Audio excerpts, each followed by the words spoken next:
आज एक आदमी नहीं है। मैं अभी तक 25 बार बोला हूं कि रेवंत रेड्डी बीजेपी में शामिल हो जाएंगे।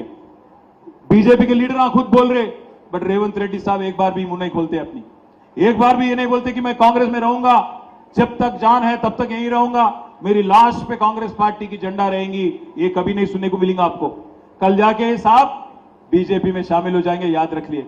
और आखिरी में मैं इतना ही कहना चाहता हूं, आप एक मिनट के लिए सोचिए, पूरे हिंदुस्तान में हर पार्टी को तोड़ने की कोशिश की बीजेपी, हर पार्टी को, कामयाब नहीं हुए। बंगाल गए, वहां पे तृणमूल कांग्रेस को तोड़ने की कोशिश करे, वहां कामयाब नहीं हुए। हैदराबाद आए, हमारे 4 एमएलए को खरीदने की कोशिश करे, यहां कामयाब नहीं हुए।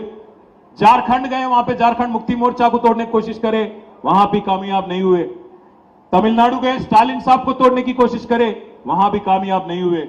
अरविंद केजरीवाल को, आम आदमी पार्टी को तोड़ने की उनको भी कोशिश करे, वहां भी कामयाब नहीं हुए।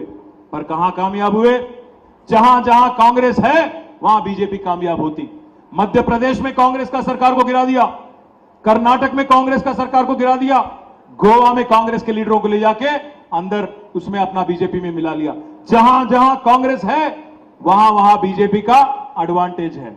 इसलिए भाइयों, मैं कहना चाहता हूं, आप मजबूत करो केसीआर जैसे लीडर को, ताकतवर बनाओ, ताकि भारतीय जनता पार्टी को और उनकी जो कम्युनल एजेंडा है उसको रोकने में हम कामयाब हो।